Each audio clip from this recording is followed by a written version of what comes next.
Good evening, Coach. Good evening.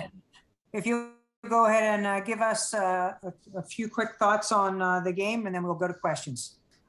Just really proud of our guys, just their approach from last night, moving on from yesterday's game to, all right, now we have a very talented, well-coached Davidson team who beat us, 2 weeks ago. So I was really proud, even though we're a young team and at times immature and emotional. I really loved our fight, and they stuck to the game plan pretty much for most of the game. And we guarded today, man. We guarded at a high level in March, and that's what you have to do. So just great effort. My hat's off to Davidson, Kellen Grady, man. What a player! What a player! What a person to represent your university, your college, and the A10. That's an impressive young man there, and a very, very good player. And what a career he's had.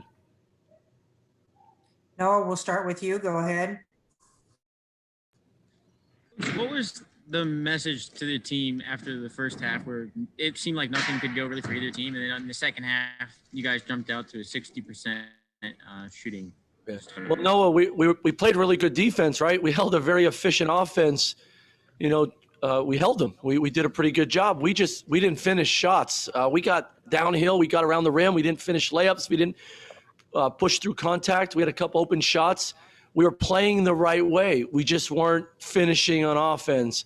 So I wasn't upset at all or worried. It was more, we got to stick to this, but now we got to finish. And maybe we got to make an extra pass to get a great shot instead of a good shot. And I just thought after half, we sort of took a deep breath and we finished some of those plays, and we made some shots, and we got downhill like we did in the first half, but we had some better plays, better finishes. Thank you. Mark Davis, go ahead. Hey, Mike. You guys were picked to finish 9th to begin this. Now you're on to the A10 title game. Can you just put in a couple of words what it would mean to go to Dayton and get this win and be A10 champions after all you guys have been through this year? Well, you've heard me say this before, Mark, but look, no matter what, you never count out a young people that have the same purpose, and they get to care about each other, and then they play with a purpose, and they play with caring about each other, and you work really hard. You never count young people out. I've always been like that. So that 9 in front of us in preseason, that was just a number. That wasn't who we are, who we were, or who we are. And we used it as motivation because you can, right? Coaches look for that all the time. But I didn't think that of this group. I thought we'd have some more roller coasters than we did just because we're young.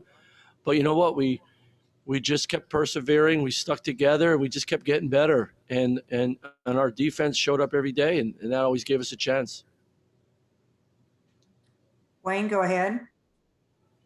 I was wondering, facing Davidson a week prior, how much did that help tonight? Obviously, one thing, you have Bones back tonight compared to last Saturday, but I know last Saturday you were kind of maybe disappointed in the turnovers, disappointed in the shot selection. So having that tape just a week ago, how much did that help tonight? Yeah, every experience our guys have gone through has helped them the next time or the next week. A week later after losing down at Davidson, I think it just gave us a familiarity with them. Okay. The one thing, us being young, playing young guys against Davidson's offense is probably, and Richmond's offense is probably what I'm most concerned about every year. And we have no choice. We had to play a week ago a lot of young guys, right? Got Bones back, that of course helped, but these guys had some experience, some familiarity, and they did a great job with the scouting report today, the walkthrough today, and I thought we did for most of the game a good job honoring what they do. And obviously, usually you build up some momentum, try to win, 3 in 3 days. This time you have the 8-day layoff. So how will you use the next week? And then also, you think it's an advantage for you guys, just considering the bumps and bruises that you have, that you get some rest heading into Sunday?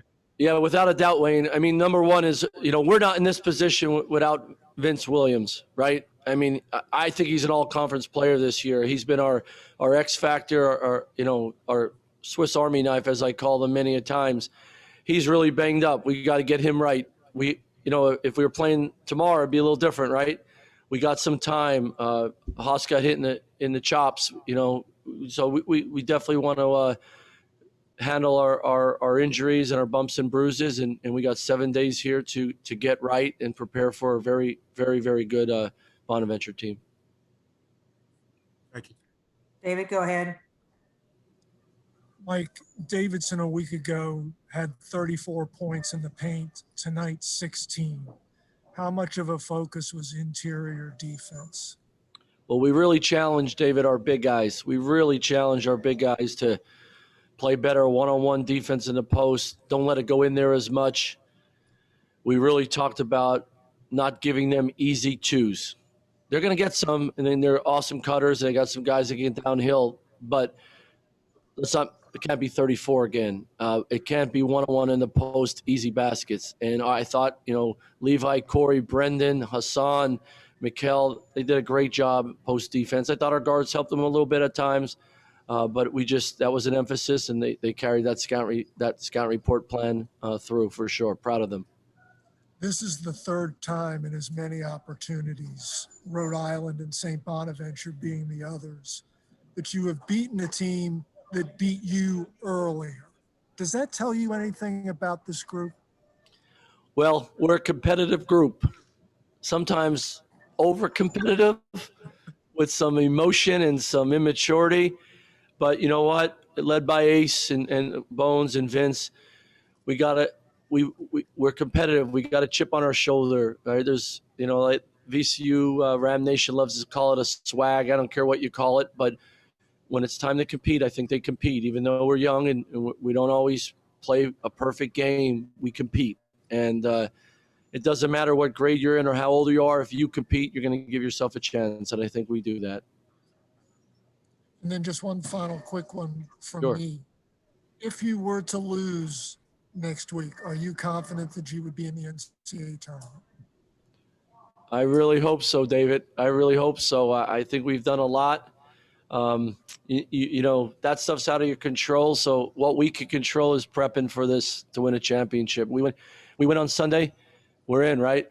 But I hope so. I hope so. But we just won 2 games in the conference tournament, and everyone says you keep winning gives you a better chance, and that's what we got to do. So I hope so. But let's go try to pursue a championship. Final question for the coach. Wes, go ahead. Mike, big picture, what has it allowed you to do to have that, whatever combination you throw out there, Corey, Hassan, Brendan, Medley, Bacon, what has it allowed you to do this year to have those guys in whatever format you put them out there to be this fresh late in the year? Well, we have a lot of players. We play a lot of guys, right, Wes? So we play a lot of guys. So they're ready. Josh has played a lot. So he stayed ready, right? And hits a huge 3 for us. Those big guys, we could play really big. We could play small. We could play a versatile front court. We just have options. And, that number one is we have great assistants that recruit really good players. We have players that keep getting better, so we can play multiple guys and play different ways. And you saw that today. Hassan played the 5 and the 4. He guarded a guard for like 3 possessions and showed his versatility. Corey's defense today, so we got options. And when you have options, when something's not working, you can maybe move things around and go a different way. We're not going to change our style, but we could change our lineup, and that gives us a great positive advantage without a doubt. What type of message does it send? Do you think it sends to the younger guys, for a guy like Corey to be a veteran leader? He may not lead in minutes, but then to see what he did tonight where you needed a big basket and he was there. Yeah, we've counted on that. I've counted on that guy for the last 5 years, right? Since he came to play for me at Rice from Fork Union. There's just certain players you coach, and he's not the only one, but Corey's a great example that you trust and you lean on. And they're not perfect, but you know what they're going to give you all the time. And he's one of those guys, and it was his time today to shine. He made some great plays, and players got him the ball where he finished. So there's just a other guys, are like that as well. But, there's just a great example of a guy that, all right, what do you need from me today, coach? You got it. I mean, just really proud that he was able to shine today and have that success. He deserves it. Thanks. Hey, the last thing I want to say, I just want to send out my thoughts and prayers to the family of Adam Oakes, who was a freshman here at VCU, passed away tragically.